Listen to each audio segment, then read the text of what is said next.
Test. There we go. If you guys all want to find your seats, we're going to get started here in just a minute.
All right. Thank you all for coming out here tonight and joining us. My name is Clay Counts. I'm the chairman of the Pickens County Republican Club.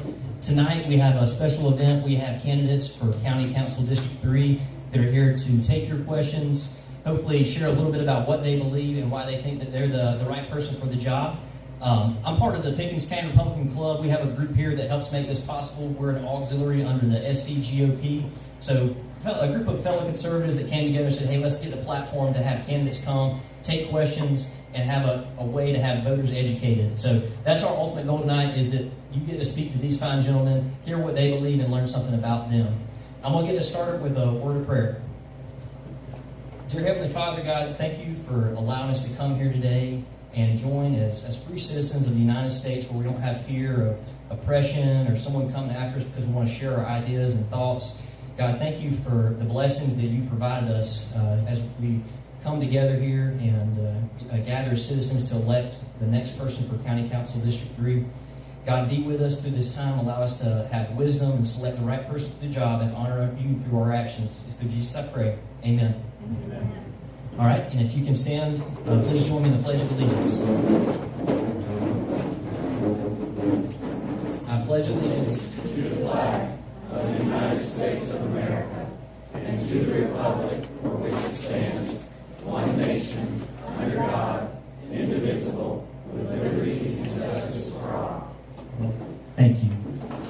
And as a Republican club, we always feel it appropriate to read the Republican Creed. So I'm going to hand it off to our Vice Chairman, Rick Tate, who's going to read our creed for us. I do not choose to be a common man. It is my right to be uncommon. If I can seek opportunity, not security, I want to take the calculated risk to dream and build, to fail and to succeed. I refuse to barter incentive for dole. I prefer the challenges of life to guaranteed security, the thrill of fulfillment to the stale calm of utopia. I will not trade freedom for beneficence, nor my dignity for a handout. I will never cower before any master save my God. It is my heritage to stand erect, proud, and unafraid, to think and act for myself, enjoy the benefit of my creations, to face the whole world boldly and say, I am a free American. And I hope those are the principles that binds us together in this room. I hope those are the principles of any of our elected officials and candidates take to office with me. Now, I'd like to recognize any of the elected officials and candidates we have in the room. Tommy, if you can say hello to the folks. Candidate for Sheriff, Tommy Blankenship. Current Vice Chairman of the Pickens County Council and candidate, Roy Costner. Anybody else? And I, just on a personal note, I'd like to thank Bonnie, who is our timekeeper back here. She brings the food and the water and the cookies, all these things, and we couldn't do this without Bonnie. And the fellow that looks like he's getting ready to handle a NASA blast off back there is John Schaefer. He is our IT guy, and we have been doing this together for about 12 years. So we enjoy doing it, and hope you guys get something out of it. And we'd like to thank the Chief of Police for being here with us, too. And I'm not. That's an elected official. Allie Winter, Pickens City Council. It's Pickens City. I'm sorry, I'm not that familiar with Pickens. Thank you for being here. And Elliot Kelly is with us tonight, who used to do the job that I'm about to do and walk around through the audience with a microphone. So when you want to ask a question, just raise your hand and I'll tell you once we get started. And if you would, just introduce yourself. And if you know, tell us what precinct you live in. Thanks. Wonderful. Thank you, Rick.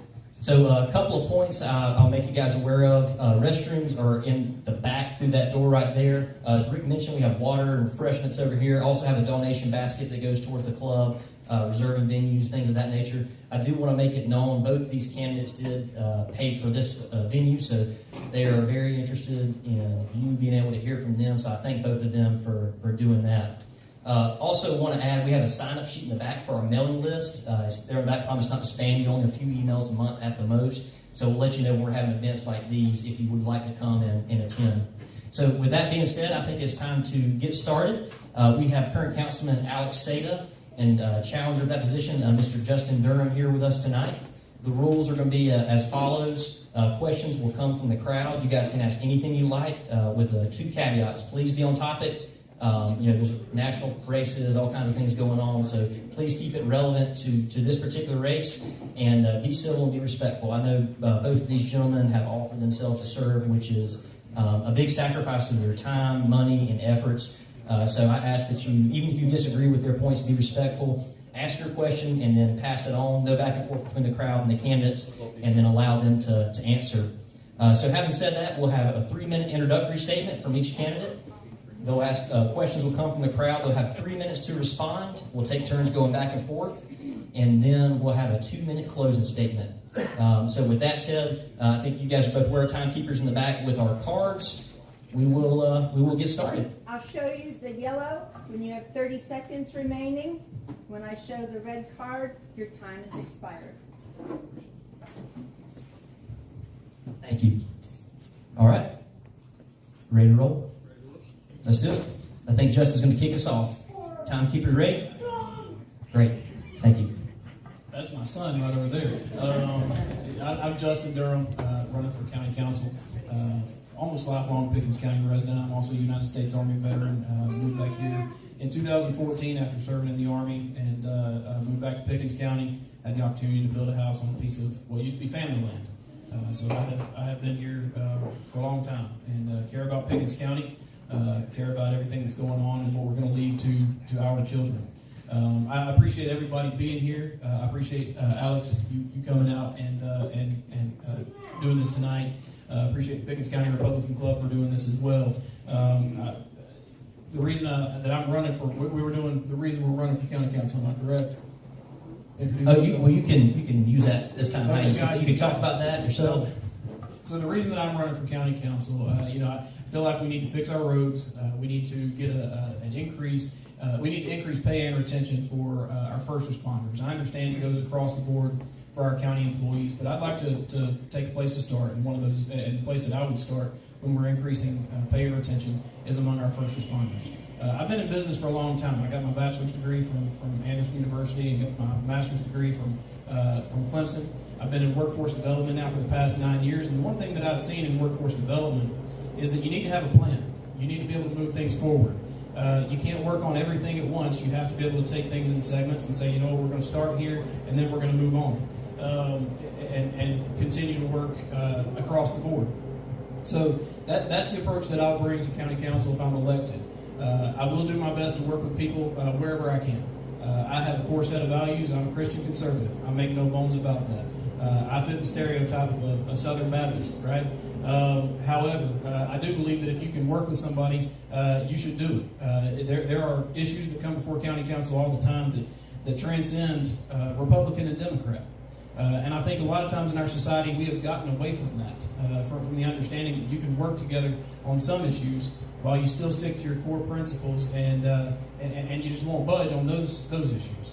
So that's where I would bring something to county council that I feel like we need, and that is bringing a consensus to the table, putting conservative principles before the council, and trying to trying to get those things in place for our county for the betterment of all of our residents.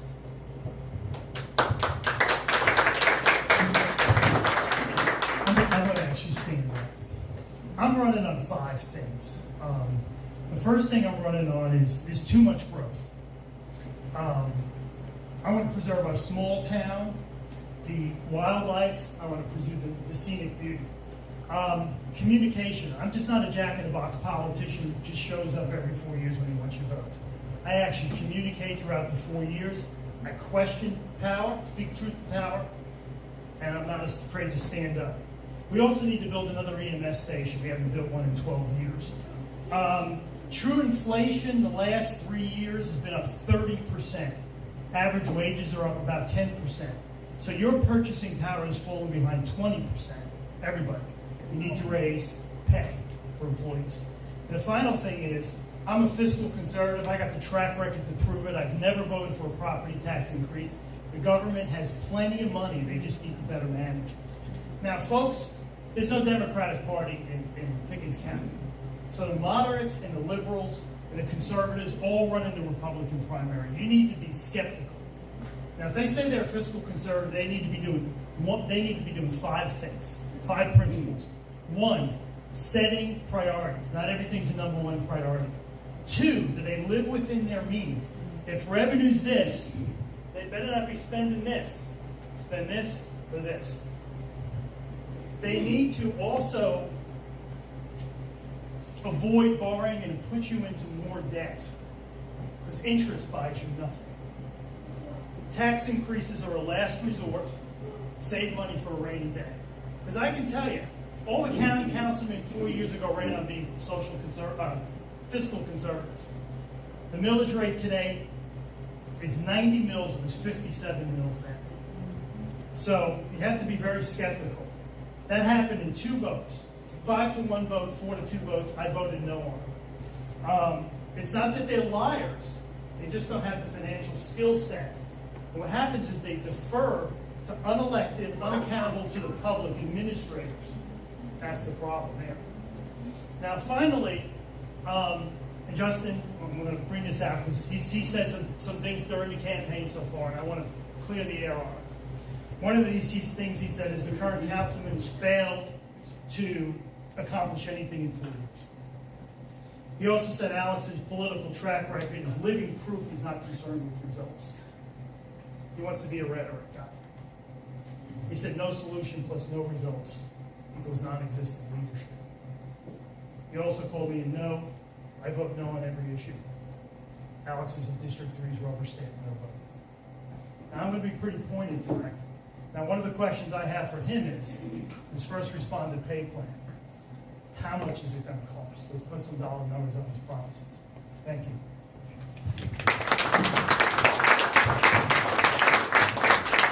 Thank you, Mayor. So we will start off now with questions. If you have, one of our people in the crowd has a question, raise your hand, and the gentleman in the back will come to you. I'm right here. Just introduce yourself and tell us what precinct you're if you don't mind. Cheryl Johnson, I'm in Precinct 3. I have a couple of questions. One is, I want to know how you feel about the trans show that's occurring down here at the Hampton House, and does council have a position on that? Does council have a position? I'm going first. Does council have a position on that? Well, I can't speak for council as a whole. I can speak for myself. I'm opposed to it. It's cut and dry. I'm opposed to that type of thing happening. You know, we've said for years that those types of things happen, in California, New York, and other places. But thankfully, they don't happen on our own doorstep. And unfortunately, they're starting to happen on our own doorstep. The unfortunate part of all this is I'm not sure that from a legal standpoint, there's anything that the county or the city can do. It's private property. So is it something that I support? Absolutely not. Am I going to support that business? Absolutely not. But, at the same time, we also have to look at what are the legalities. I'm not sure that that's something that the city or the county can do anything about. That's how you feel as well. That's how I feel. We control what goes on in the county, not the city. So if the city was going to create an ordinance like a zoning, or the city was going to deny a business license, that's their thing. We can't do that. But I can give you my personal opinion. I've written about the trans lifestyle for probably 7-8 years since Bruce Jenner first came out, and everybody embraced this. Consenting adults, they want to do what they want in the bedroom, that's fine. I don't have any problems with that. But the acceptance of this lifestyle is dangerous. You look at the facts. Trans adults, 42% attempt suicide. The rest of us, 0.6%. It's a dangerous lifestyle to be pushing on anybody, let alone children. And that's going on in all sorts of shapes and forms. Hollywood and the media is an enemy of your child. And they've been that way for decades. All you have to do is look at what they're marketing and selling. 4-letter words, party 24/7, promiscuous sex with no consequences, glamorizing gambling shows, Netflix shows about suicide and glamorizing that. When are the adults going to stand up in the room and say this is crazy? These are adult issues and adult questions that we should not be throwing at children. They are not emotionally and psychologically developed enough to feel them like an adult. So that a lot of them are going to fumble it. I mean, the biggest issue I had when I was a kid, though, I smoked that cigarette enough. Now the biggest issue, a fundamental issue, the most confusing question, are you a boy or a girl? This is insane. It's like having a baby bird. You're nurturing and trying to get it to grow. You throw it out in a Category 5 hurricane. So, I'll tell you folks, if we don't clean up the culture, these kids are our future. We're in decline, and decline is going to accelerate. We're growing into it. Because the morals and values of the silent generation, depression, World War II, they're dying off, and they're being replaced with this. It's being created by the media in Hollywood. It's dangerous. I oppose it.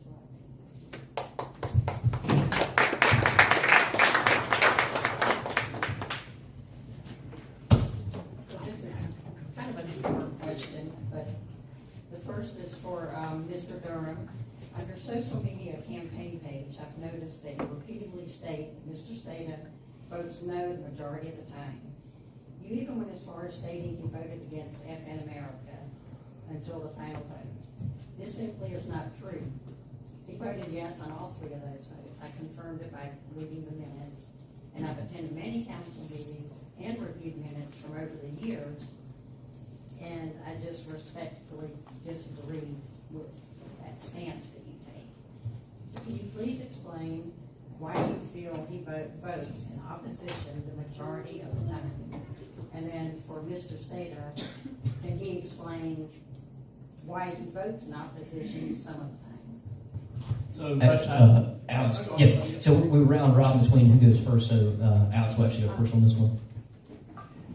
Okay, here's the numbers. I tracked every vote. The last 3 years has been 502 action items. These aren't votes to close the meeting or approve minutes, real action items.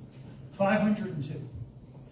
Now, I voted no, the no rubber stamp voted no, 19% of the time.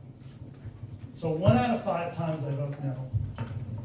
So the statement just simply isn't true. Now, if you just looked at the minutes, you can see that. I think I'm a healthy skeptic of what's going on there. I mean, I voted no on the largest tax hike in Pickens County history by the county council, 10 mils. It wasn't necessary. They had $23 million in savings. They had another $24 million in COVID money in the bank. Revenue is growing 8 to 10%. I voted no, and the county council did little to nothing to protect scenic Highway 11. They allowed new manufacturing, new commercial, new subdivisions all along the highway. I voted no to that. I presented an alternative, got 1 vote. I voted no on raising the county administrator's pay from $168,000 to $214,000 when his managers are making $85,000. I thought it was successful. If sometimes you need to vote no, look at Easley. Nobody voted no. They approved 21, they annexed 21 subdivisions in 4 years. That city is a mess. They needed somebody voting no and telling them telling the public the rest of the story. It wouldn't have gone as far. Now, some of the other councilmen, when you look at their voting record, they vote yes 99% of the time. Now, they're not yes rubber stamps in this book. See, I thought that was unfair. Thank you. well, here's the deal. I'm not running against the other county councilmen, so I don't have anything to go at against them. I'm running against Mr. Seda. Maybe the reason why it seems like you vote no all the time is because there's been very little accomplished in District 3. In fact, I don't think, to my recollection, and I've been looking back on the meeting minutes, Seda opposed comes up more often than not. And, again, the reason why it seems like my opponent votes no all the time is because he hasn't accomplished anything. When I sit down in front of you 4 years from now, whether I'm running for re-election or not, if I win this race, whether I decide to run for re-election or not, what I want to be able to do is sit down in front of you and say, hey, these are the things that I proposed to the county council. This is the process that we went through to be able to get them approved, and this is what we've got done for the people of Pickens. And whenever it comes to my statements that he has voted no consistently, he has voted no consistently. He has voted no against multiple issues. For instance, the 183 project. Why are we voting against fixing a road that's a safety hazard? I drove to work in Greenville for 3 years on Highway 183. I nearly got slammed in the back 2 times on that road in the 3 years that I drove there. That's twice in 3 years that I nearly was involved in a wreck that wasn't of my making because of the potholes and patches on Highway 183. He voted no against it. He didn't want to see it fixed. Whenever I started talking about fixing county roads on my campaign, all of a sudden now he's for fixing county roads. He wants to see them repaved. He wants to talk about what he's done to work with SCDOT. But throughout the 4 years that he served, he hasn't talked about working with anybody. Whenever it comes to what we're going to get done, another no vote, the C&D landfill. We're spending $1.6 million per year to truck your garbage and mine to Greenville County. We had an opportunity to put a little bit of capital investment into the current landfill, get it extended by at least 30 years, possibly more, and remove that $1.6 million price tag. I checked with the landfill director, and we put $150,000 into engineering fees and getting a DHEC approval, and then we put $2.2 million into getting some capital investments in a dozer and I believe it was a shredder that we got to be able to shred some of our larger bulk stuff. So $2.2 million investment that we put into the C&D landfill in order to erase $1.6 million year over year. Now, by my calculation, you're saving money in the middle of year 2. So yeah, you voted no on that. I'd love to have an explanation on that too. I called you and asked you about it. Yeah, it seems like you vote no quite often because again, we haven't got anything done. Okay,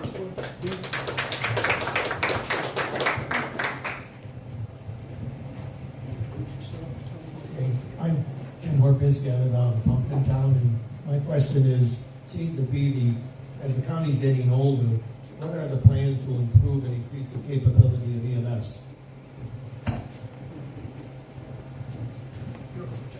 The plans to, can you repeat that again? I'm sorry, I couldn't quite hear you. The plans to increase the capability of EMS. To increase the capability of EMS. Okay, so first responders have been on my platform from the very beginning. EMS, firefighters,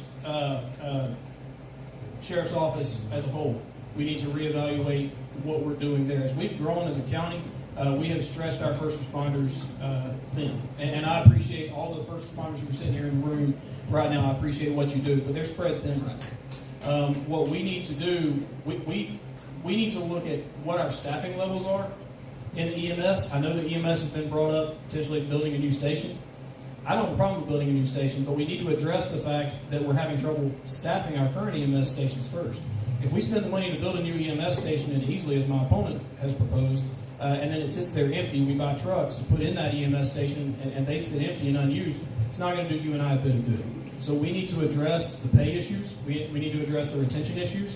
We need to address the ability to be able to bring over first responders from other areas where they may be working for Greenville County, Anderson County, somewhere like that, where we can bring them in and have them making equivalent money here in our county where they bring their experience over. If they're a 10-year EMT, they shouldn't be starting from the very bottom like they do now. That's the reason why we're not able to recruit experienced folks. And so, yeah, I think it's a great idea to expand our EMS stations. I think we need that for Pumpkin Town, Holly Springs, as well as Dacusville and 6 Mile. Those are rural areas that has a hard time keeping up. If you have a snake bite up there on the trails, you need an EMT fast. You need a paramedic fast. When we had the votes to consolidate the rural fire districts, what we could have done at that particular point in time, here's a solution I would have proposed. We should have hired firefighters who were also certified as paramedics. That can be done. Greenville County has them. Anderson County has them. Pickens County used to have them, I understand from talking with our emergency managers. Why was it never proposed that, hey, yes, we've got an issue up there where if somebody has a heart attack, we can't get to them fast enough. If somebody has a snake bite, we can't get to them fast enough because we have people covering down here in Easley. Why wasn't it proposed? Why was the solution not put forward to hire someone who would be a dual role? When I worked in Greenville County, we had Greenville County respond to every medical emergency, and most of the time they responded quicker than the EMTs. So that's a solution that could have been proposed but was not. So I completely agree. We do need to bolster our EMS, but before we can bolster our EMS, we can't just have facilities that are built where we spend money on them. We can't have trucks that are invested in. Those trucks are not cheap, that are just going to sit idle, and nobody's going to be able to fill them because we're still paying $13 an hour, and we can't get anybody to work for them. I just wonder where you're getting these figures. EMS is fully staffed and fine. That was a management issue. We brought in a new manager. She took care of it. That's old news. I voted for both shredders. I don't know what he's talking about. I can prove it. You can prove it. Ask about 183 in the landfill. I'll gladly give you my side on that. Let me tell you the lowdown on EMS. 45% of the calls in EMS come from Easley. They only have 33% of the station. So what happens is when the EMS and Easley's, those three units are out in Greenville waiting on a bed or on a call, Bakersville has to shift down to Easley, Pickens has to shift towards Easley, High Springs comes down towards Pickens. There's a call on Highway 11. It's a 30-minute delay. So this shifting around that has to occur because there's shortages in Easley and Central creates response times higher in the northern part of the county, which is my concern. So what I want to do is, and I've really pressed this, is to try to build some new stations. And the most pressing problem before that, believe it or not, is Medic 1. The Pickens unit, EMS, used to be behind the library. It used to be behind the library in Pickens. It had sewer problems. It was a steel building. They had to shut it down. They moved Medic 1 temporarily up to Foxborough Ridge, that fire station, but that's a temporary home. They need a new station there. So we need a new station in Norris, which is on the drawing board, which is combining with a fire station, building that out, building one in Easley, and a new Medic 1. Now, how are you going to pay for it? Remember, that's the question. County's got $29 million in savings, and when you look at that savings and how it's accumulated, $3.9 million of that has been due to police, fire, and EMS. Some of that can be used for EMS, I believe, no problem. Each one of those stations is about $900,000. No problem to do that. The bigger picture is I think EMS needs to be a funding priority going forward the next 2 to 3 years. The past 8 years, the average department has gone up about, well, it's the 8 years total, it's been about 64% the average department. Fire's spending and budget grew by 239%. The police grew by 81%, plus the jail of $29 million. Now, trust me, I support all our first responders. Police and fire have had their turn. It's now EMS's turn. They've grown an average, well, not an average, over that period of time they grew 65%, which was the average of other departments. Police is close to 90%, fire is 238%. That's why I keep saying they need to be made a priority.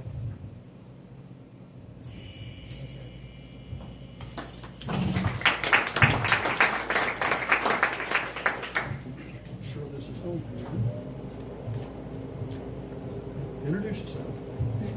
Hi, I'm Melanie Sinikowski, and I live in Pumpkin Town Precinct. Speak up a little bit. I'm sorry, I got a little closer. My question for both of you candidates, firstly, Mr. Zana, is your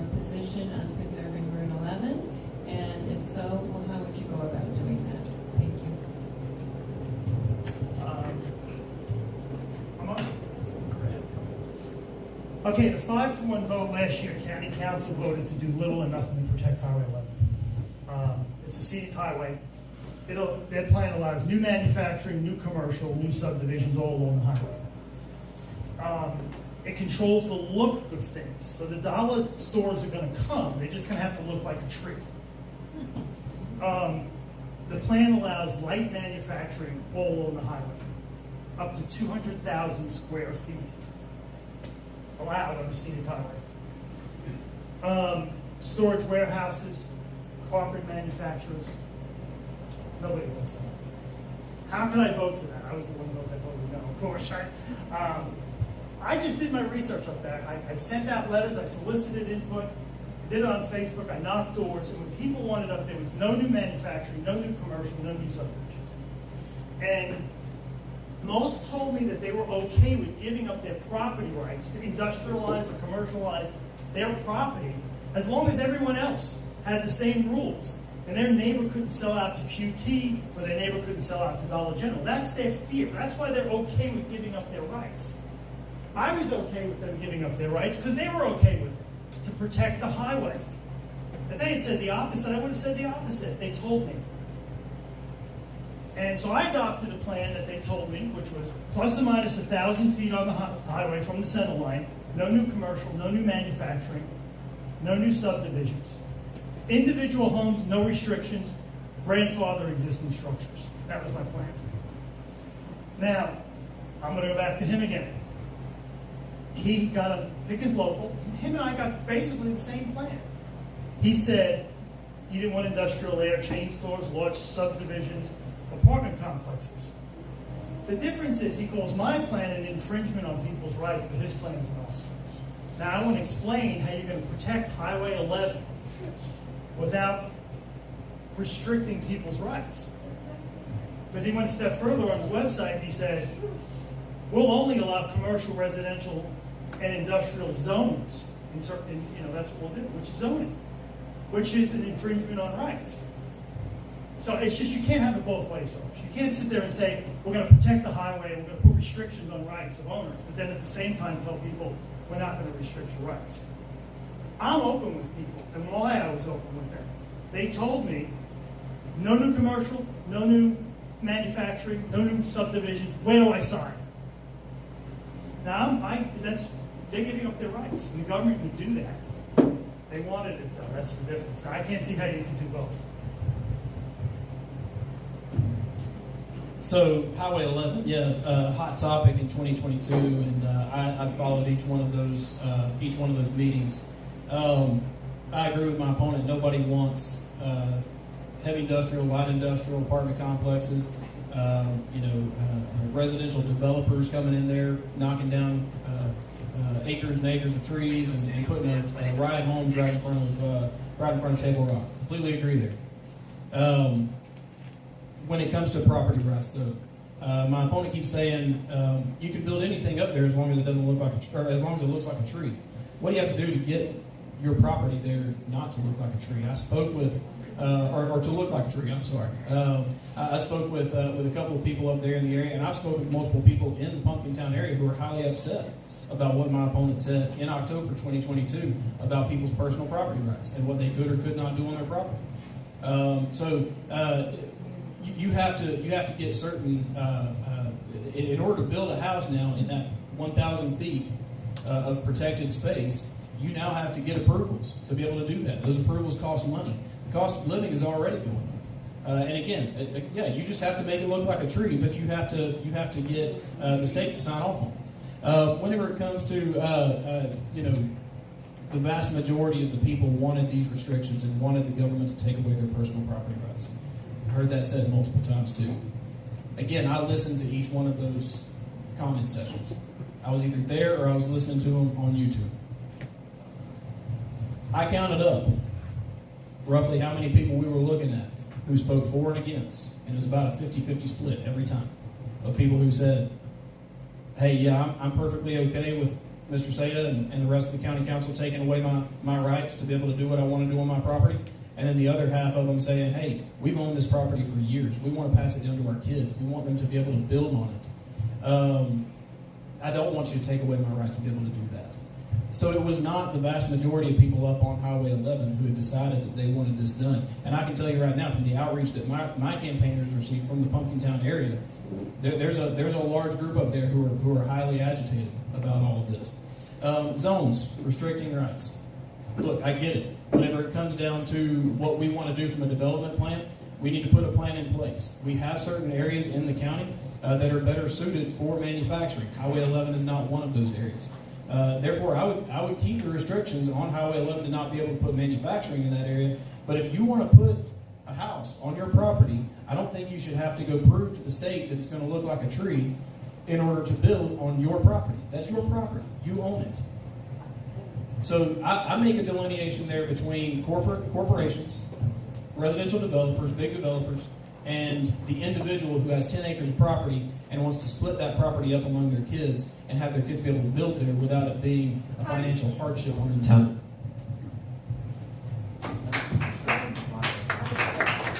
Next questions? Oh, okay. So I'm Dina Christopher, now that I'm probably on the farm out there. So I don't know all the details about property rights, but and the voting, I would follow it a little bit. Certainly, I know our current councilman came and asked me how I felt about property rights, but I think it kind of moved on from there from Highway 11, and I'm pretty sure I was at a council meeting where it went one step further when our current councilman voted no. And that issue was related to being able to put smaller homes and RVs, which essentially what he was looking for is if I wanted to put an RV to live in for my kids or a smaller home for my kids on my farm, what he was proposing would prevent that from happening. So that kind of went a little bit step further beyond Highway 11. So I'd like to know where really each one of you stand with property rights, irregardless of Highway 11. So your question was, how do we feel on property rights regardless of Highway 11? Yes. I'm a conservative. I'm a constitutional conservative. If I recall correctly, I'm a bit of a history buff. One of the reasons why we went to war with Great Britain back in 1776 was because the king wanted to board his soldiers on personal property. We didn't like that very much. I don't like someone in the government, whether it's the county council, whether it's the city council, whether it's the state or the federal government, coming to me and telling me you can do this and you can't do this with your property. I know several people who have done this. It costs a good bit of money to build a house, right? If you buy a piece of property and you want to be able to build a house on that property, you have a couple of options, right? You can either, if you don't have an existing house, you have a couple of options. You can either rent a home, or a lot of times if you have a camper, you put that camper up on the property that you're building on, and you live in there for 6 months, 9 months, a year, however long it takes to build that home. I don't have a problem with that at all. If you want to put a camper on your property and live in that camper, as long as you are not infringing on someone else's property rights. Now, property rights, let me clarify this. My liberty ends where your liberty begins, right? I spoke with a man at one of the earlier council meetings when all this was taking place, and we were talking about conservative development. There was a gentleman from Easley. He lives behind Walmart, and he showed me a picture of his backyard. You could tell, he was showing me before and after pictures. You could tell his backyard was beautifully curated, okay? Developer came through, wiped out all the tree line, wiped out everything, and cut, the way they cut things, it washed mud into his beautifully curated backyard. That's not protecting somebody's property rights. And if you or I, if you were my neighbor and I started pushing mud into your backyard, that's not my property rights, okay? So again, we've got to have some common sense about this thing. We've got to understand that if what I want to do, if what makes me happy on my property is going to be unsafe for you or is going to ruin your property, that's not protected under personal property rights. But if what I'm doing doesn't affect you, I don't care if you want to live in a single wide, a double wide, an RV, or a mansion that costs $1.5 million. It doesn't matter to me. It's your property. If you've got the money for it, you do with it what you want to do with it. So yes, I am very much for protecting personal property rights. And I think that we can find a middle ground where we do that, where we protect the individual people who own this property, the individuals, not the corporations. We can put UDSO standards in place that are going to make Ryan Holmes and D.R. Horton not want to buy another acre of property in Pickens County. Require crawl space. It's pretty simple. Their business model doesn't curate well to that. So yeah, I mean, I'm a property rights guy. I'm not ashamed of that. If you're upset that I'm a conservative who believes in property rights, then I would say you probably shouldn't vote for me.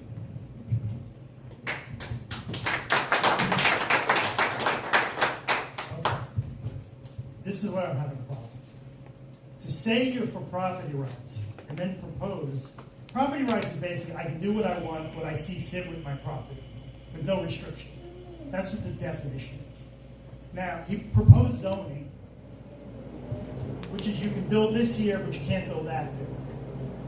He's proposed all sorts of restrictions on Highway 11, which I agree with, by the way. He doesn't call that a restriction on property rights. Then he says you have to have a crawl space. You can't build a house on a slab. That's all an infringement on the owner's rights to the property. Then he'll sound for property rights. You got to look through that, okay? The plan that he's criticizing is the existing Highway 11 plan that controls the look of things. I did not vote for it because of that. One of that very reasons, it controls the look of things. My plan was real simple: plus or minus 1,000 feet on the center line. No new manufacturing, no new commercial, no new subdivisions. Your individual house, build what you want. That was the plan. The state doesn't regulate this. The county regulates it. You don't have to go to the state. Okay, I'm going to try to answer your question about the RVs.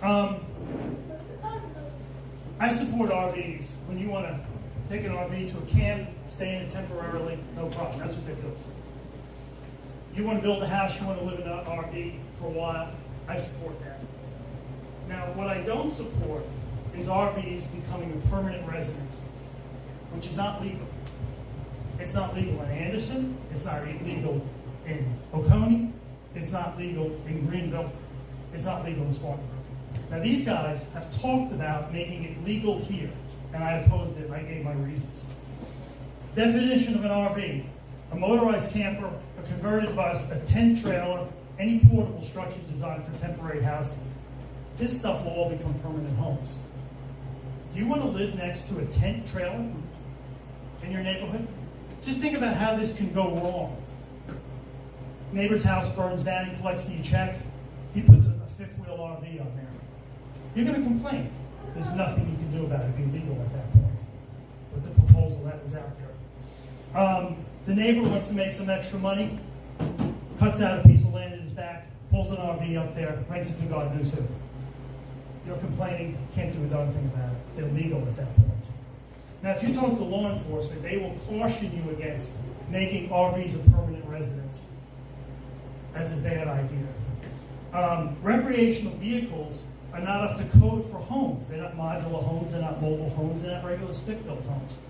Banks will never lend on them because they depreciate 20% the first time you drive it off the lot, 40% in 5 years. The idea that somebody's going to go from a shelter to a bank, get a loan, and buy an RV and live in it is ridiculous.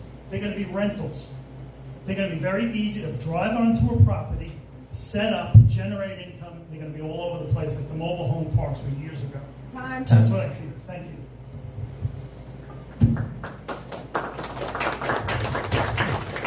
All right. Introduce yourself. Hi there, Allie Winter.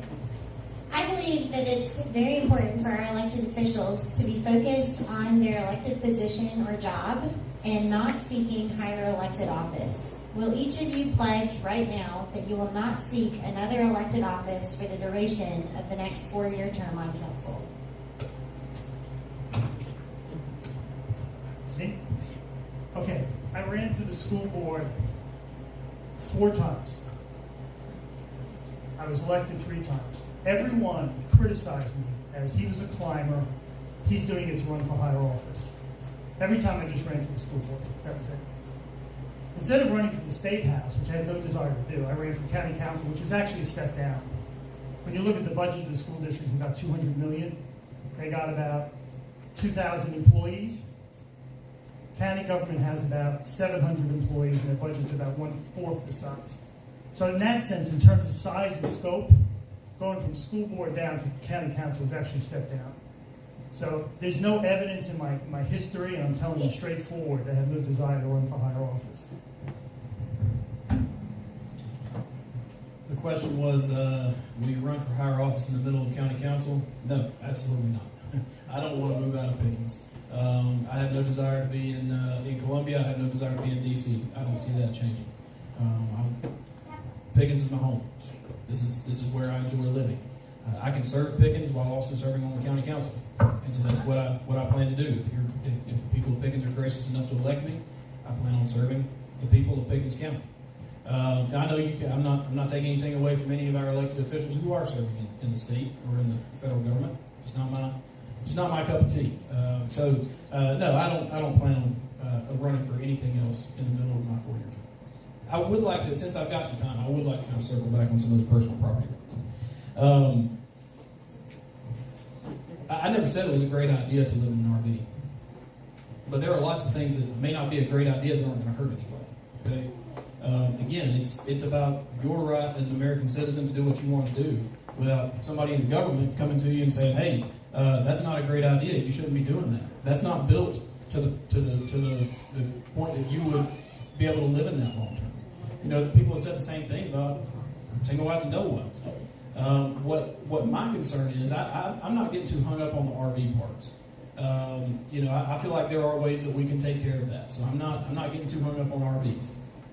What I am concerned about is where is the price of housing going in Pickens County? I've got 3 kids sitting right over there. One's 10, one's 8, one's 4. When I purchased my house, I'll be very candid with you, it was less than $150,000. Now my house would go on the market for somewhere around $285,000, and I live in a modular home. It's fine with me. It's what I could afford at the time. My kids, working on the same salary that I had at the time that I bought my home, could not purchase the same type of that home without paying $285,000 for it, paying double the mortgage almost that I'm paying right now. So where are we putting, if we start putting all these restrictions in place that you have to do this, you have to get this approved, you have to pay this fee to make it look like a tree, where are we leading down the road to our kids being able to have affordable housing? What we're giving them is a county where they're just not going to be able to live. So you're going to end up having the kids who live here, the kids who want to work a manufacturing job, maybe they're a dual income family, they're working in a manufacturing plant and they're dressing hair or waiting tables or something like that. How are they going to be able to afford a $300,000 plus home? It's just not going to happen. So that's whenever I look at property rights, restricting personal property rights, you're telling people this is what you can and can't put on your property. And you may be pricing them out of ever being able to live in Pickens County, and I don't want that at all.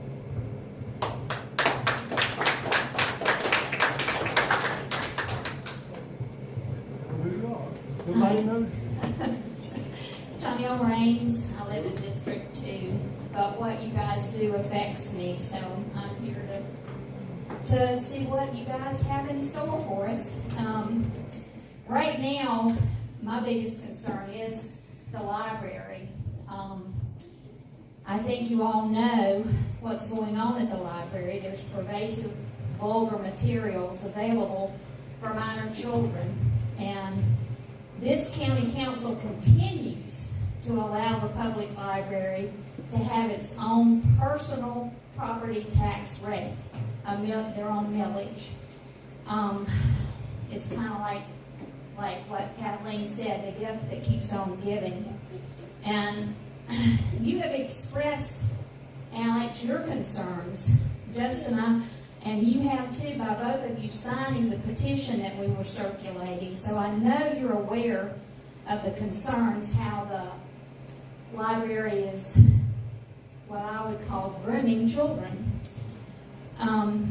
I want to know if either one of you are for taking them off the millage, because I feel like that's a step that needs to be made. Yeah, I completely agree with you. I am concerned. I'll put it that. I agree that I'm concerned with what's going on with the library system and what they're allowing to be put in front of our kids. I do believe that parents need to parent, and I've heard that argument as well. I believe that parents need to be able to parent. But I do believe that if you are a government entity and you are putting things before the public, you have a certain amount of responsibility there yourself. My opponent, I agree with him whenever me talk about where our society is going. My wife and I have discussed this multiple times. The sad state of where we're at right now, the things that are completely acceptable, that were not acceptable 10, 15, 20 years ago. I don't agree with it at all. Again, I fit the stereotype of your typical Southern Baptist man. When it comes to the millage rate, I'd have to look more into that, and I'm just going to be very honest with you. That's not something that I have decided how I would vote if I got onto county council. I think there are merits to potentially looking at revoking that. I think not just from a moral standpoint, like your argument is here, but also if they're coming in with a good bit of extra money at the end of every year that they get to keep, and other departments and offices within our county don't have that same advantage, then I would want to look at, okay, how could we maybe reallocate some of that money that they're pocketing at the end of the day and put it towards other areas of the county. So again, I haven't got an answer for you right now as to how I would do that. I would want to get into the discussions, talk with the people who know, talk with the experts, listen to all sides of the argument, and then decide from there how I would vote on whether or not we remove the millage. But again, I signed the petition, and I did it happily. I remember back in 2018, I believe it was, that the chief marketing officer of Disney said that they were going to intentionally start putting LGBTQ plus characters into each one of their productions because they wanted to normalize it for the next generation. And I'm going to be very honest with everybody sitting here right now, anybody who's watching it, I'm not for it. I'm not for it. I believe the Bible says it's not right, it's not natural. That's my position on it. And if I had the opportunity to appoint somebody to the library board in my term on county council, I would be looking to appoint somebody similar to how presidents do when they appoint somebody to the Supreme Court. They want somebody who identifies with their values. I'd be looking to appoint somebody who identifies with my values as well.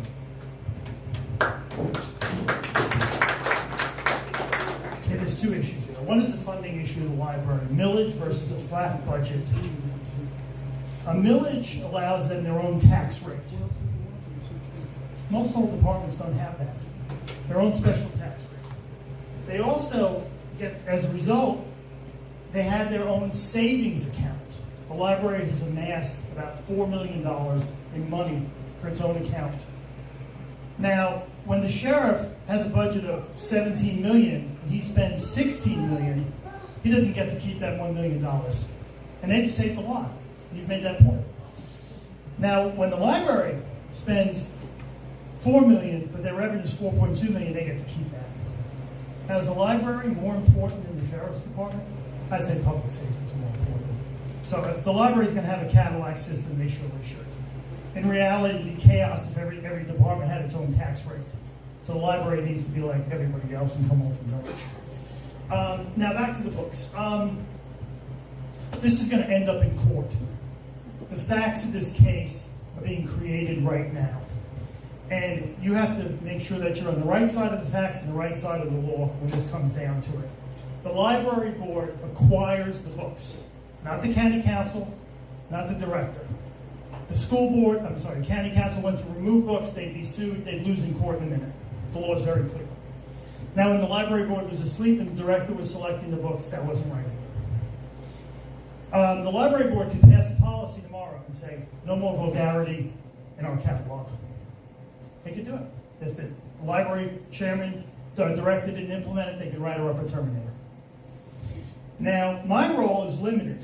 I appoint one of the library board members. Pastor Danny Part is my appointee, and I'm very satisfied with him. He's doing a good job. Books are removed from the library all the time. It's very legal. Books get old, new editions come out, they go in a new direction. It's perfectly legal. The state gives them the law to do the power to do that. Libraries are governed by the state and local government. There's no federal library laws. You'll end up in federal court, though, if you discriminate when you make a decision. If you remove a book because it's for racial reasons, political reasons, religious reasons, you just personally don't like it. You've got to be an objective judge when you're up there. The court's going to overrule you and put the book right back. Now, you can remove books from a library because they're vulgar, because they're not age appropriate, not educationally suitable. Stephen Pico versus School District of Island Trees, 1982 is the landmark case on that. Folks, I'm not afraid to remove books from the library. I was on the library board. I was on the school board and we removed the book. You can Google it. Plenty of books. One of them was That Kid Rules the World. Google that and Alex Sadie, you'll see we did it. I'm not afraid to do it. I just can't do it under the law. So that's the problem. We got to defer to the library board and let them make those decisions.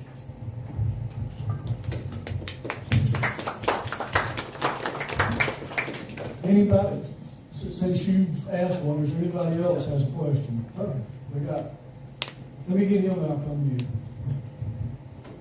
to you. This question is about real estate again. And zone. I'm Bo Grant from the Pumpkin Town District. I'm a property owner on Laurel Ridge Drive, and we're affected by the 1,000-foot setback and all the discussions in town hall meetings with South Carolina 11. I just have some questions. I'd like you guys to kind of bounce some ideas off of each one of these cases that have popped up over the last 4 years. We have a street-side marina right off of 11 with multiple yachts rotting on the side of the road. No code enforcement after multiple attempts. Saluda Hill has been clear-cut, roughly 1,100 acres. When mud slides into somebody's property from uphill, I'm a commercial real estate broker since 1994. We have a legal principle called support. If somebody uphill of you allows that to happen to you, you can sue the out of them and get them to fix it. I haven't seen any erosion detention around that clear cut at all. And I went and looked it up. There was no permitting to allow the clear cut. Nothing. So people are so concerned about 11. What happened there? Sorry. The biker church. On what planet can we not have a biker church on that stretch of road? Motorcycles come up there. A big part of our tourism is motorcycling. Well, everybody wants a motorcycle. People around here love Harleys and their Chihuahua on a bike. Come on. And what, we're not going to allow a biker church? The county didn't allow it. I don't know why. I lost that story. It was ridiculous, though. Aunt Sue's. Teresa and Ed want to put some RVs out there on that nice green field. Why not? What was the holdup there? They're not going to hurt anybody. It'll draw tourism to the district. It's a good thing for their business. It's not going to harm me. I'm across the street. The neighbor in my neighborhood on Laurel Ridge bought 25 acres to build 5 houses on in future, not like right away, but for his family members. He's an architect from Miami. He does medical offices. He's a renowned architect. He's got plenty of capital to do all this. It won't end up being some weird bad thing. My neighborhood has 2-acre lots in general. I have 6. The way this went down, I'm not ever going to be able to build on the other 4 acres on my lot, on my property. This guy's only being allowed, and it's totally arbitrary. And guess what, taxpayers? We get to pay for the lawsuit. He's only going to be allowed to put up 1 house on 25 acres unless he renovates the entire frontage around Laurel Ridge Drive. And the guy was going to put in a driveway into his property to access those other 4 lots. Now we're talking a density of 5 acres per house. I'm almost done. And by the way, he's just outside of 1,000 feet, so it didn't apply. So that was right at the end of my list. There you go. Thanks. All right, you said like 10 different things. All right, 5 things. Okay. The biker church, like I said, I didn't vote for the plan that's up there now. The biker church, the best I can tell, they can build on that property. I don't know what's holding it up. There's no restriction on commercial. That would be a commercial property. It just has to be 150 feet back, which is nothing. Aunt Sue's first building is 150 feet back. So I don't know what the holdup is there. I don't know why. They may have just decided not to build it. Now, is it not deep enough? They could probably go for a variance. But I don't know. We don't know that. They can always apply for a variance and probably get it. Right? I don't see them doing that. I don't see that they haven't made any attempt. Now, the RV park's the same thing. There's no restriction against an RV park under the current thing. Under my plan, it would be. You can get on me for that. But, there's no restriction. I don't know why it's not happening. I would imagine it would be suicidal at that intersection with 50-foot RVs coming out there, the way they have it now. The other problem is you just can't pick and choose who you want to come up with. You can't say franchises no, but mom and pop yes. That's illegal. You can't do that. So, the rest of your question was what? Clear cut, Saluda Hill. Again, there's no restrictions on that under the current ordinance. There weren't even, under my ordinance, there wouldn't have been, because my ordinance was more than people that would have passed. So you couldn't even have gone that step further, so there's no restriction. And the junkyard code enforcement issues. Yeah, enforcement, trust me. People have called me about enforcement issues all the time, whether it's grass that's too high or junk vehicles, junk on property. And I got to tell you, the ordinance is weak, the enforcement is so-so, the courts are weaker in enforcing that. I've seen it, I've lived it. That has to change. We have to beef up code enforcement. I mean, does that cover all of it? Oh, and the arbitrary thing for my neighbor is 25 acres. That's the biggest problem. Like I said, I don't know why that would be. Like I said, you're talking about the current ordinance. I don't see why that would be a restriction in their current ordinance. They carved an individual thing out just for him. He's probably going to end up suing us, and the county's going to end up losing, and we're going to have to pay for it.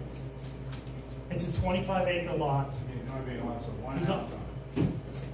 Within the 1,000 feet that they have in that, It's not which is affected- total. It's not affected by the 1,000 feet, plus it's residential, so it wouldn't matter anyway. I have no idea. That doesn't compute to me. It doesn't seem reasonable. Yeah, I'll start off where, I guess I'll start off from the end there. The 25 acre lot with, the ability to only build one home, I would have to look into that and try to figure out, was there a special circumstance, what was going on? But again, in general, I want individuals to be able to do what they want to do on their property. Junkyard code enforcement, street side marina, I think is what you call it. It's on Google Maps. Okay, gotcha. So it's made it that far. It's famous. Look, if we have codes in place right now that say, hey, you can't have 10 junkers sitting on your sitting on the side of the road, then those codes can be enforced. Okay, I'm not for passing many more codes, depending on what those codes might look like. But again, I'm for limited government, smaller government. So I would just need to look at what the current codes are and decide, okay, is this something that the county is lacking on, where we need to kind of step this thing up and get somebody out there to tell them to mow their lawn or clean up their area. Again, my liberty ends where your liberty begins, right? I use that term quite a bit, and you can't look at me and say, oh well, you don't support personal property rights if you're just not willing to let people do whatever they want to do. Okay, again, if you're affecting your neighbors, then you got to be held accountable for that. You can't negatively affect your neighbors. You mentioned the mudslides into somebody's property, and there was no permitting for the clear cut. I'd want to know who was responsible for getting the permit in place, and why wasn't it put in place? Why was he allowed to just clear cut without a permit? Why, if it's required for me and you, then it should be required for everybody else. And Sue's RV park. Why or why not? From a safety perspective, obviously we need to put safety first. I agree with my opponent on that. But at the same time, if this is something that is going to increase what is currently one of our largest economic assets, which is tourism, as long as it is something that is not affecting its surrounding neighbors in a negative way, I'm not going to go out there and tell Aunt Sue, I'm sorry, because I don't prefer for it to be there, and because there may be a group out here who doesn't prefer for it to be there because they don't want to look at it, you can't do it, even though you've paid for that property and it's yours. Okay, that's my position on it. I believe you said you have 6 acres. You couldn't build on 4 more of those acres. Not if what they did to arrest Eddie holds true for my neighborhood, I will be prevented from block, and that's a separate 4-acre lot. I won't be able to use it at all. Yeah, and I don't agree with that. I just don't. I'm running up on time. I'm running up on time, but I built on 3/4 of an acre that my grandpa gave me out of his 7.5 acres of property. And I wouldn't have the home that I live in right now, most likely, if I hadn't gotten that head start.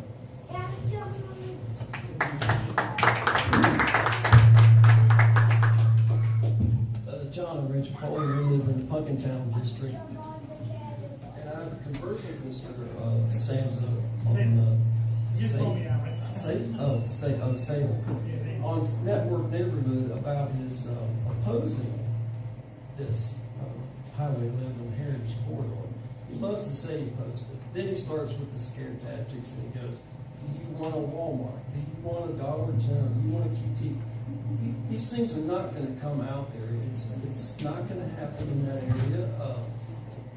It's just the topographical. It doesn't work. We've been managing up there for years. I've lived up there for 25 years. And I think that we've got a grip on how to manage the highway, and we don't need other people coming in and telling us, you can't do this with your property.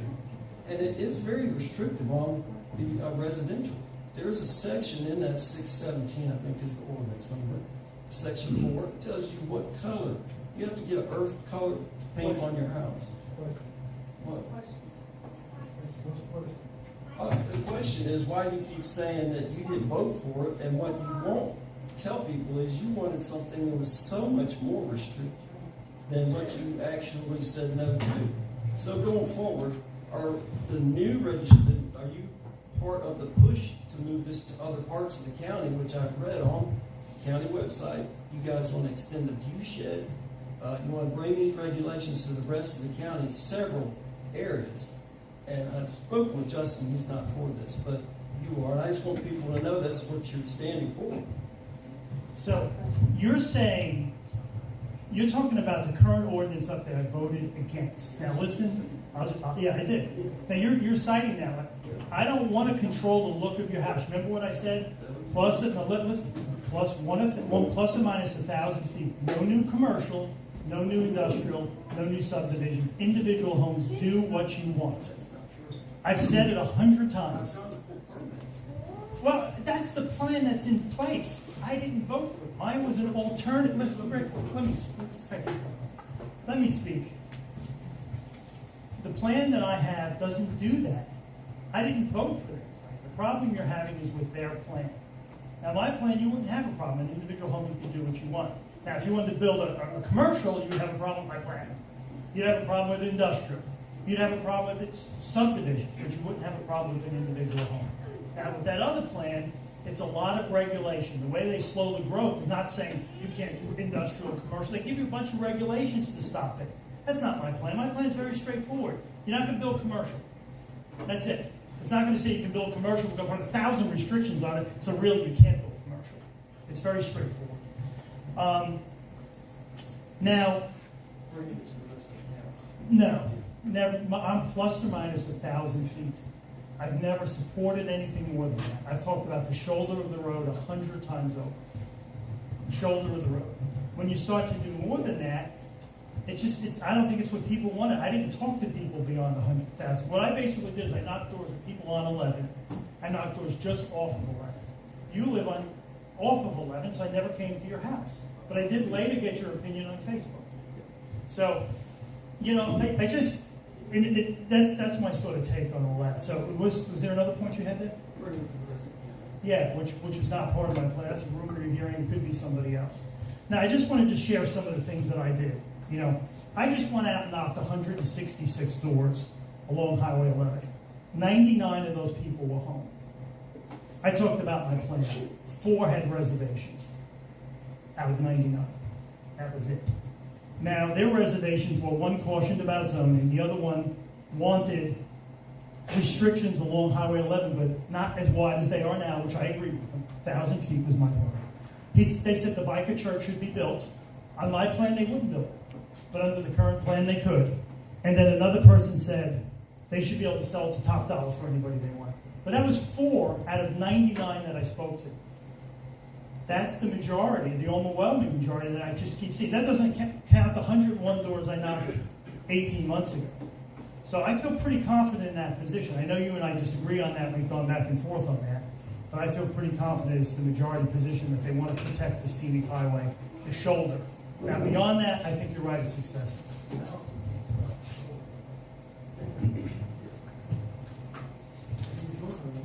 I think I've heard him say the word plan more tonight than he said in the past 4 years. I'm glad to know you got a plan for Highway 11. I'd love to know your plan for everything else. I don't remember there being a question there, but I'm going to try to address. So for years, the people up on Highway 11, good, wholesome folks, they've known how to manage their own property. They wanted to pass it down to their kids, their grandkids. And in those public forum sessions throughout 2022, you heard that over and over and over and they'd say, hey, this goes back to my grandfather. This goes back to my great-grandfather. We've owned this property in my family for 100, 150 years. I don't want to, when I break this property up and hand it to my kids or my grandkids, I don't want them to not be able to put a house on here. And I have, again, a very, very similar story. My granddad had 7.5 acres of property. When he got to the point where he couldn't farm it anymore, he decided to turn it over to his kids and his grandkids. So me and my wife and my kids, we live on 3/4 of an acre of property. If you break that up into 2-acre minimum lots on residents such as yourself, if you don't have enough, you've got 4 kids and you got 6 acres, well, I'm sorry, you're out of luck.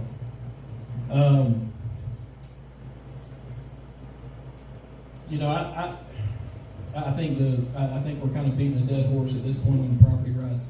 It's pretty simple. In October 2022, Mr. Seda said in a public forum, I'm not saying something that is untrue. You can go and you can watch the video. He said, I am perfectly fine with taking away people's personal property rights because I believe it's what they want me to do. I'm a conservative. That doesn't register with me. I'm from this area where people are proud of their property rights. They're proud of what they've got. That doesn't register with them. He said over and over and over again, the vast majority of people up on Highway 11 want me to take this away, want me to do this. They're perfectly fine with me taking their property rights away from them. I've talked to multiple people on Highway 11, top of Highway 11, whose property is affected by this 1,000-foot setback, who said, he never talked to me, and I don't want it to happen. I didn't want it to happen. I'll be there to protect your personal property rights. Again, I'll say it again. If you don't appreciate that I am a conservative who believes that you as an individual should be able to do what you want to do with your property and build a single wide or a double wide or a mansion, probably don't want to vote for me because I am the property rights conservative.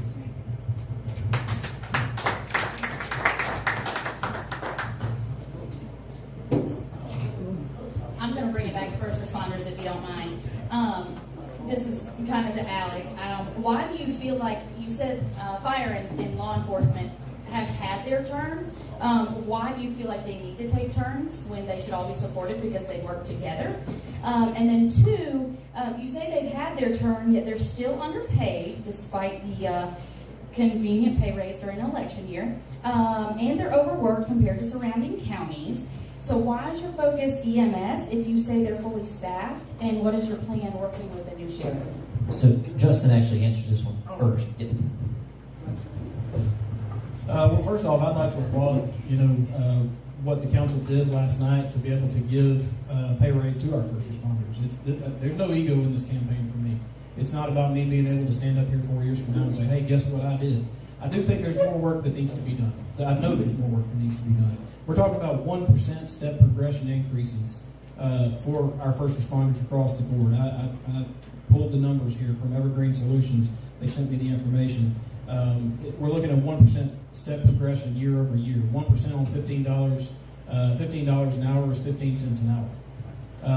That's not a lot when you've had 30% inflation and you're struggling to put gas in your car and you're struggling to put groceries in your buggy and on your table. So we need to take a much closer look at that. Look, our first responders are the best among us. I'm not taking anything away at all from all the other fine folks who work for our county. I'm not taking anything away from them. I think we need to address the county as a whole. But where we're going to start, if I'm elected to county council, where I'm going to start pushing is going to be in the first responder area. To kind of go back to your question, I agree that it doesn't have to be all or nothing on EMS. I think that we can look at the sheriff's office. We can address the sheriff's office. We can address the Pickens County Fire Department. We can address the EMS and the rescue. We can address all that at one time, and we can make sure that everybody's brought up to the level that's going to allow us to be able to keep the public safe and to be able to keep response times or get response times low if they're not. Mr. Sada said that I don't know how much it's going to cost. Well, we need to look at how much it's going to cost. I completely agree with that. But we've grown year over year over the past 4 years, okay? If we don't grow our first responder base with that, and if we don't put the pay rates in place that are going to allow us to be able to attract talent, and keep them from just coming on board to get certified and then move on to Greenville County. Well, guess what? One of the most basic responsibilities of county government to keep you safe is not going to be able to be attainable. We're not going to be able to do it. I'm not for raising taxes, okay? I'm going to say that right now. I'm not for raising taxes.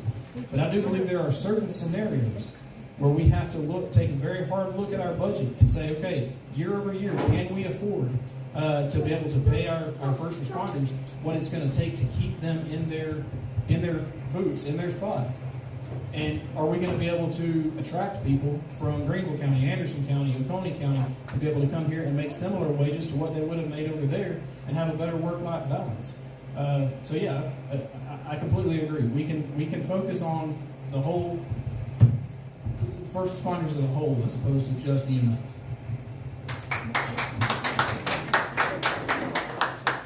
The last 8 years, fire spending was up 230%. Police spending was up 81%, plus the $29 million jail. EMS has been up 64% of the average. Everybody can't get increases like that every year. Just because the money's not there. I feel it's EMS turn because they haven't had those increases. That's why they need to be a priority. But inflation's killing everybody, all the workers. Like I said, they're falling 20% down on purchasing power the last 3 years. The county approved the pay system. It's going to add structure to the county pay system, which I think is good. Everybody on average gets a one-time increase on average of 14%. Not county council, not the county administrator, but everybody else. That was missing in this plan there. Going forward, they get the cost of living increases plus an additional 1% every year for a step. That's what's been added as well. Now, that cost is $3 million. And revenue's strong, and we're able to pay for that without a tax increase. One additional dollar above that in pay is a tax increase. Now I'm going to talk about his plan. Okay, Justin has said he wants to raise the pay of first responders by $10,000 to $15,000 a year. It's a worthy promise. How much is it going to cost? Is it doable? Okay, how many first responders are there? 350. Police, fire, and EMS. Times 10,000, which is the small side of the range. 3.5 million. Whenever you raise pay, you got to raise retirement, you got to raise Social Security payment by the county, you got to raise Medicaid. Now that bumps his plan up to $4.5 million. Like I said, there's only $3 million for extra pay, so right away he's got a tax increase in his plan. The problem he's got with his plan is the other 350 workers get nothing, and they're in complete mutiny. So your choice is to either back off on your pledge or give them a raise. That's $9 million. You only got $3 million. That's $6 million you got to come up with to make everybody happy. That's an $8 million tax increase. Now you could say you're not for tax increases and make these promises and not know the numbers. But when you get in office, you're going to have a surprise tax increase. That's what's going to kind of happen there. The current council, like I said, raised property taxes from 57 mils to 90 mils. I just don't think there's an appetite for any other tax increases. That promise he's making is just not going to happen when you look at the numbers. Now, a couple things he said. We're going way back. A mobile home is up to code restrictions. You can live in that. That's a home. RVs you're not allowed to. They're not up to code standards for a home. That's the big change there. I just wanted to bring that up. So we were actually getting a little close on time. I think we got time for one more question. Got two ladies back here. I think I can maybe for two. I would say this: try to one question and straight to the point if you could. I mean, in the interest of time. A couple of years ago, the county council raised taxes. I'm Rhonda Billingsley from Pumpkintown. A couple of years ago, the council raised property taxes by 10 mils. That's a lot. Usually it's only about 3 or 4 mils. Alex, you sort of touched on why you didn't. Could you sort of explain it a little bit, expound on that? And Justin, what would you have done different, or would you have agreed to that? Okay, let's give you the history of that. The county in 2003 instituted a $20 per car fee for roads. Now, a few years ago, the courts in South Carolina said a road fee was illegal. So The county decided we're going to make a swap. Revenue neutral swap. We're going to dump the $20 road fee for 3.8 mils in property tax to give us the same $0.23 million for roads. Well, the county administration said, well, that's all well and good, but we need $5 million a year for roads. We have 65 miles of county roads. Councilmen like Henry Wilson argued for a big tax increase to take care of it at once. I was arguing, let's look at the existing budget, let's look at new revenue, we'll get to the $5 million annual revenue over 2 to 3 years. Now, my proposal, I had a plan here, I always have an alternative. My proposal was to take $1 million out of saving every year and put it, for the next 5 years, and put it into the road fund. There's $25 million in savings. The cities, I urge them to stop the recent practice of giving cities $650,000 of county road money for city-owned roads. That's crazy. Why are they giving county money to cities? Cities have their own money. Okay, new revenue is coming in. Lots of it. I said take $500,000 of new revenue every year and put it towards roads. Just those three things alone would have got us from $2.3 million a year up to $4 million in 1 year. I had 8 other ideas which would have got us to the $5 million.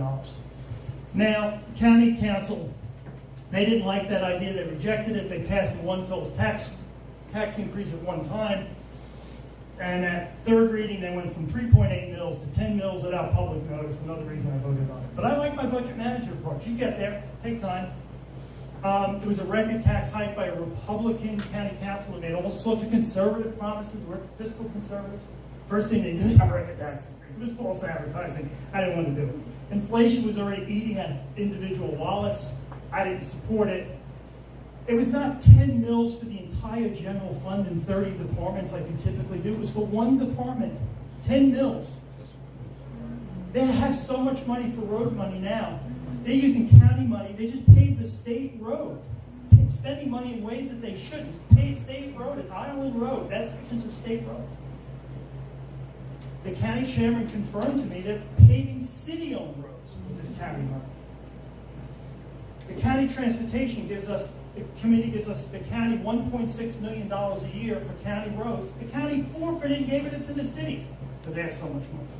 Now, the biggest reason I voted no on it was because the state limited the property tax increase to 5.3 mils. The council raised it 10 mils. They created a scheme to get around a cap that has never been done before. I saw it very legally risky. Just like with the road fee, they wake up in a few years and say, the judge says, you illegally breached the cap. Then what's going to happen? Time. Oh.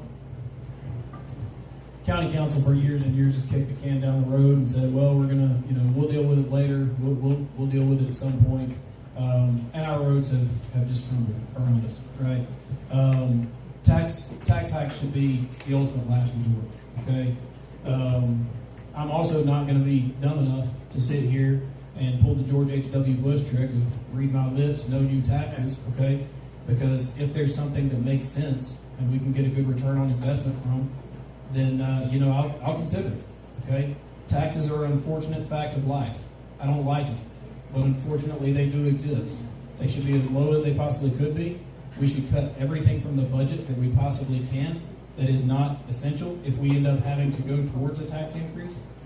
But am I going to be the guy who just sits here and says, hey, let's increase taxes because I want to do this, I want to do that, I want to do the other? Absolutely not. So again, cut the budget, look at areas where we can where we can improve our spending habits already, and look at tax hikes as a last resort. My opponent said that he's always got an alternative. I haven't heard very many of them. And I guess the alternatives that you do have landed like a lead balloon because you haven't been able to get any of them passed. And that's Let's be civil.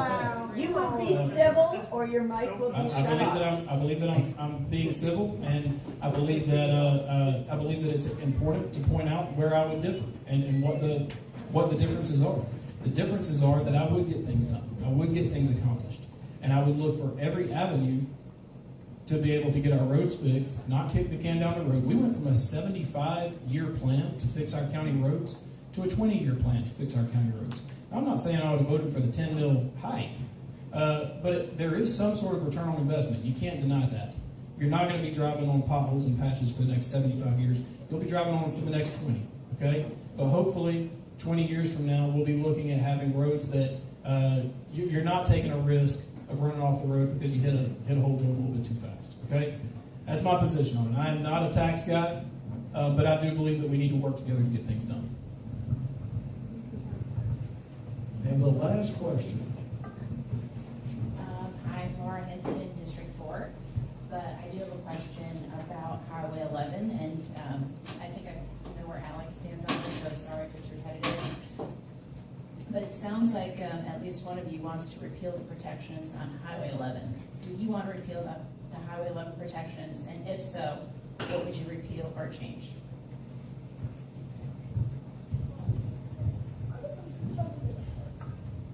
Do I want to repeal the protections on Highway 11? I don't want to repeal the protections that we keep apartment complexes, corporations from moving in. No, I don't want to do that, okay? I do want to take a strong look at what we're doing to people who have several acres of property that they would like to pass down to their children, and who either can't because they couldn't build on it. It'd be, outside of the restriction on the 2-acre lot, or they would end up having to pay way more money than they could afford to make it look like a tree. Those are all things that we do need to take a look at. We need to know that if you buy 10 acres of property up near Highway 11, and you have 5 kids, and you want to live on 2 of those acres, then you could still pass some of that property down to each one of your children, and they'd still be able to put a home on there without having to live in fear of code enforcement or the county council coming along and telling them, sorry, because you have to be building on an acre and a quarter or an acre and a half, you can't do it. We're not going to allow it. Then that property that you own is completely irrelevant. You don't have it. Or you might as well not have it because it's just sitting there, right? You can't do anything with it. Developments are considered 10 plus homes. 10 plus homes on a lot. That's what the Development Standards Ordinance defines as a development, okay? So if you're building less than 10 homes, I don't know many people who have 10 plus kids. So if you're building less than 10 homes, then you should be able to make your home look the way you want it to without having to make it look like a tree. And you shouldn't have to drive the cost of your housing up by having to apply for permits and pay fees to make sure that the county gets what the county wants. It's not my ordinance, but I'll explain that part. But that Highway 11 ordinance says about 10 homes is that subdivisions are limited to 10 homes in size, not individual homes. It's kind of confused right now. Okay, I want to talk about growth in general, and I'll get to the point. We're getting sprawl in 2 forms. First, it's coming from Greenville. First, it went up went east to Greer, went south to Simpsonville, sprawl then went north to TR. Now it's coming west out to Greenville. People are migrating out here to cheaper houses. The second sprawl we're getting is from other states. Blue states, once COVID-restricted states, urban areas are moving to rural areas, the Northeast is dying, people are coming down here. Now the problem with the sprawl is it's combining with 2 things. With developers who are like abandoned gypsies, who just want to put as many houses as they can on an acre, make their money and leave. With politicians who want the money. Those 2 things are colliding in one. And you can see that easily. Now, working together, they're like locusts going over a green field. I've seen it up in New York. It's starting to happen here. So I've been opposed to it. I've always been on the side of protecting the quality of life of the people that are here now. Not the here today, gone tomorrow developers, not the money-hungry politicians, not the person who may or may not move here. The problem you've got is that, well, let's really talk about what steps I've taken to actually slow the growth. I consistently voted for larger lot sizes. So for subdivisions only, above 183 for the most part, it's 1 acre minimum per house or 2 acre minimum per house. Now, an individual home, you want to build a home, your family wants to build a home, there's no restriction on it, what we just did. Now, I voted no to giving tax breaks to residential developers who will bring more people here and then not pay their fair share of taxes when they're using services like everyone else. I voted against that. And again, my Highway 11 plan is very clear. Now, I'll just repeat it one more time. Plus or minus 1,000 feet from the center line. No new manufacturing, no new commercial, no new subdivisions, individual homes, no restrictions. It's going to grandfather all existing structures. Do you have to make your house look like a tree? No. The way the Highway 11 ordinance is written now, they control the look of things. I don't know if it's your house, but surely businesses, surely in the industry. I mean, like I said, I didn't write it, I didn't vote for it. Surely industry and commercial, they control the look of things. So that Dollar General's got to look like a tree. Under my plan, the Dollar General doesn't go to Highway 11. It's not allowed. It doesn't get a permit in that 1,000 feet off the road. I hope that answers it. Thank you. So now it's time for our closing remarks. Each of you will have 2 minutes each to give your closing remarks. And I think Alex had a preference to go first, so we'll let him go first. Okay, the criticism that I don't have alternative plans. You heard 3 subjects tonight. My plans are crystal clear and they got that. You heard it on Highway 11, which I don't want to repeat. You heard it on EMS, building those 2 new stations, building another station for Medic 1. The road plan alternative I had, which was a funding plan. How do we get to the $5 million without raising the taxes? I had a 2-year plan to get it. Now I want to talk about some of my accomplishments, because I was criticized for that. One of the first things I did when I ran 4 years ago, you remember the recycle centers were closed on Wednesday? Everybody hated that, right? Closed in the middle of the week. Now I ran on that issue. I made it a public issue. They opened the recycle centers just from that public pressure alone. They closed them, and about a year later they reopened. Now litter control is a big issue. I researched Greenville County had 6 litter control officers. Anderson had 3, Oconee had 2, we had 0. Years ago, County Council allocated money for litter control officers, but the sheriff later changed them to other functions, so they were no longer litter control officers. So when we asked them to reinstate them, they said no. So we did. I made a motion along with Henry Wilson. We hired 2 new litter control officers, and then we now have a 3rd. So I would say I was involved in that. Now the bigger issue was broadband. You remember 4 years ago, COVID came, and it became an essential utility. I was knocking doors, and everybody wanted it.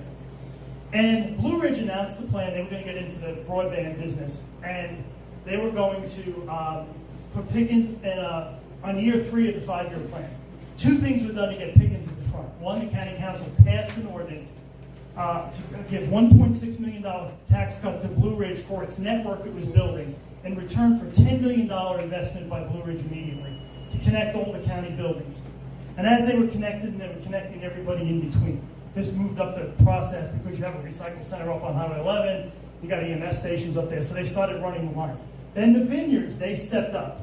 $2,500 per lot, they raised $1.2 million, brought it to Blue Ridge, built a substation in Holly Springs. First thing I had something to do with, the second thing I had nothing to do with. So what happened was, they built that substation, and then they built the substation in Tally Bridge. Since they were up there, they built one in Griffin, they then built one in A.R. Lewis now. Northern Pickens is lit up by internet in year 3 when they were just going to start it before, in year 3. The final thing is the minimum lot sizes I talked about. That was huge. Before, the minimum lot size in some places was as many as like 6 or 7 homes per lot, per acre rather. Now above 183, which is what most people want to protect, it's anywhere from 1 acre minimum per home to 2 acre minimum per home. So that should help Highway 11. But again, on Highway 11, you're allowed commercial, and you're also allowed industrial along the shoulder, and I think that needs to change. Thanks.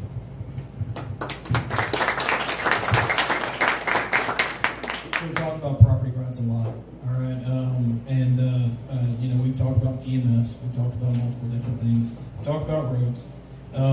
Again, whenever it comes election season, my opponent talks about the pop-up politicians who like to talk about what they're going to get done, what they've accomplished, and quite honestly, that's what I'm hearing a lot from my own councilman. I live in District 3, and that's the reason why I'm running, is because I hear plans at election time. I hear the word plan over and over and over again, but I don't see results coming across. We got, so out of 4 years of county council, we got a couple of litter control officers.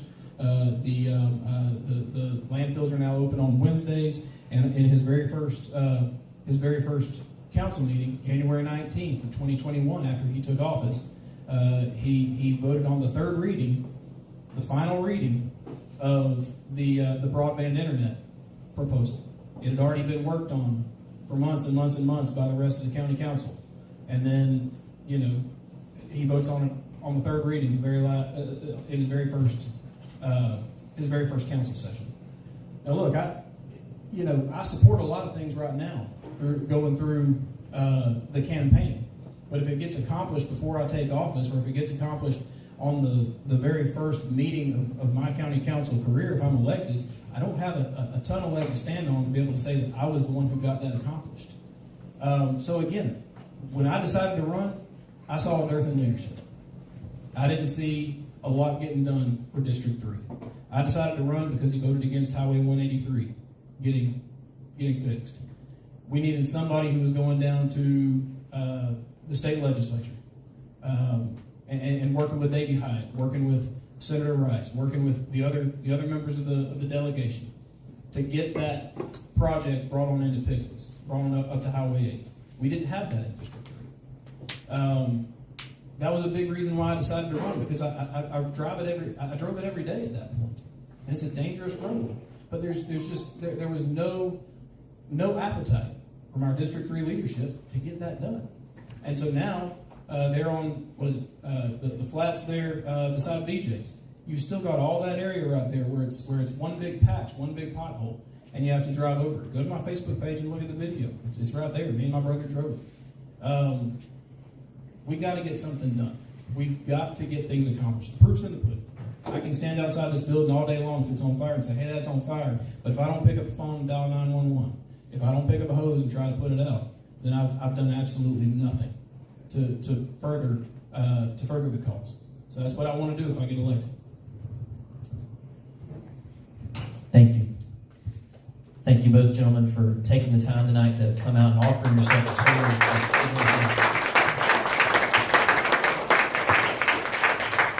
I think it's safe to say there's maybe a few disagreements on a few issues, but regardless, one of you will be our next councilman here in District 3, so thank you for your willingness to serve, and Mr. Seda for your service so far.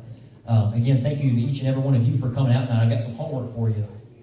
Voter turnout is incredibly low in primaries, so talk to 10 people, encourage them to vote, whether in this district or another district. We need more people voting because too many people sit on the sidelines and they go on Facebook and complain.